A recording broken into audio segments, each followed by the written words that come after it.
Namaste everyone. In today's video, we're going to focus on Muni Patanjali's Yoga Sutra 3.3. Now in this particular Yoga Sutra, Muni Patanjali is helping us to understand the concept of Samadhi. And so through this sutra, he helps us to see how Samadhi starts through the Dhyan process and then what it culminates into. So let's take a good look at this sutra, start breaking it up word by word and understanding what it means. So the sutra itself goes, Tadevartha matra nirbhasan swarupa shunyamiva samadhihi. Alright, so this is the sutra itself, and now let's start looking at each of the words and what they stand for.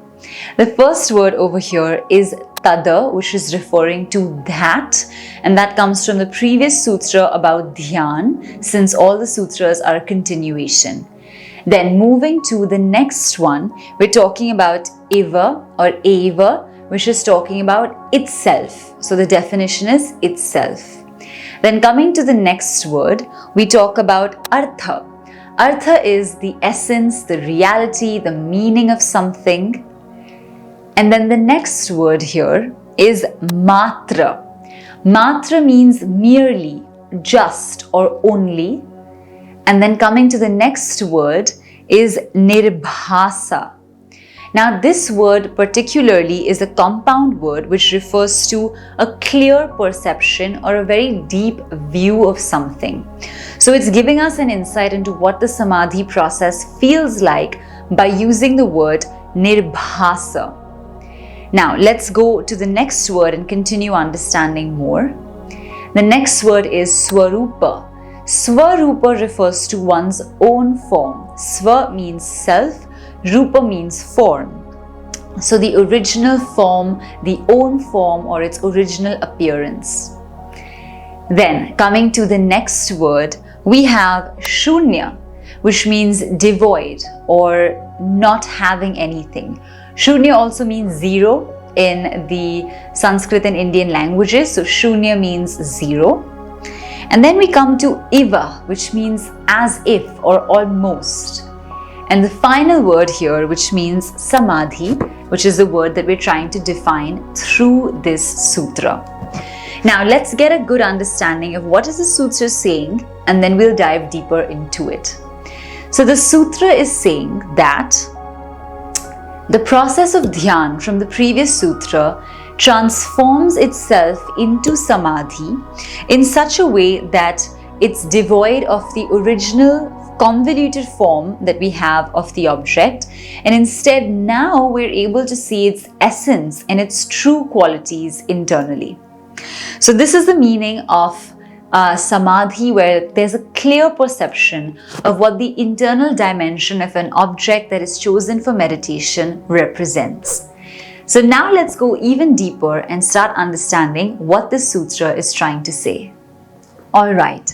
So now we are understanding Samadhi from a much more detailed perspective, where we're told that the outer layers of a particular object, the preconceived notions, all our cognitive thoughts and all our intellectualization falls to the wayside, and we start to clearly perceive an object for what it is and the hidden reality behind that object, which was unclear to us because of all our mental conjecture and all the things that were kind of forming a covering around this object.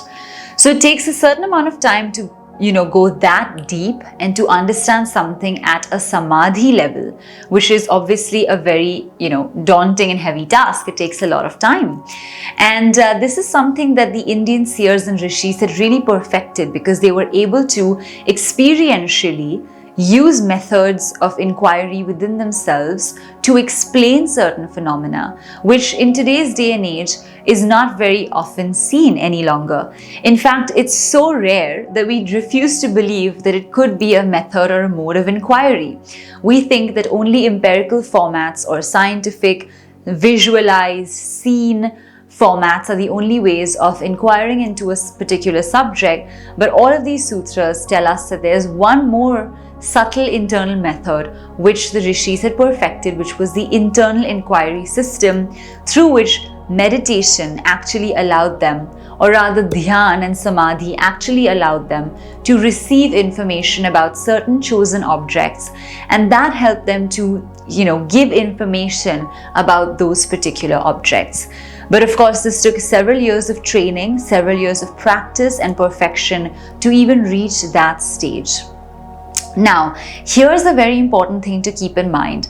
There's so many words that we have come across. In the second and third chapter, we were introduced to dharana, dhyan, and samadhi. But in the first chapter, we were talking a lot about savitarka samapatti, nirvitarka samapatti, savichara samapatti, and nirvichara samapatti. So now the obvious question that might arise is, where does all this come together? How do we make sense of it? So here is what the basic understanding is. Dharana, which is the process that we're talking about, dharana has savitarka samapatti within it. It has nirvitarka samapatti within it. It has savichara samapatti also within it. And it has a portion or a part of nirvichara samapatti. Then as you reach the end of that nirvichara samapatti, you go into meditation, dhyan, with that portion of nirvichara samapatti, and then that nirvichara samapatti leads you towards sabija samadhi, which is talked about in the previous 1.46 and 1.47. And this sabija samadhi is pretty much the same as the definition of samadhi that we're looking at right now. So this is how all these concepts and words sort of come together, merging into a cohesive unit of explanation. It's not like they're different from each other, it's just that they're kind of different terminologies representing subtler and subtler processes within this internal state of yoga.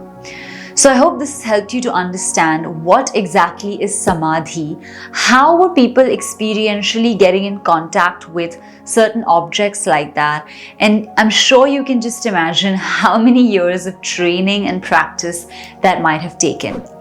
And one more thing I'd like to add here, I know and I understand that living in the modern world, it is so difficult for us to even imagine this process. But I urge you to keep your mind a little open with the works of Muni Patanjali, because all these processes were descriptive of things that were done several years ago. Maybe we can still do them, maybe we can't. We're not sure because we don't have enough evidence of people who have been able to do them.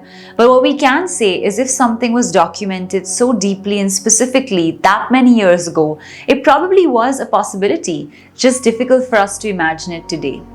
So that's all I'll say about Yoga Sutra 3.3, where Muni Patanjali has described Samadhi. If you found this video helpful, please don't forget to leave your comments and thoughts in the comments box below. Share this video with your friends and family who are in need of the Yoga Sutras or yoga philosophy.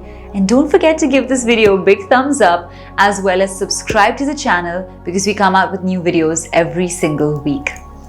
Apart from that, if you're interested in connecting with us, we have classes, courses, and workshops happening in the link in the description, and you get all the information on there. So I look forward to seeing you now in the next video, the next class, or the next workshop. Until then, take care, and we're going to see you very soon. Namaste.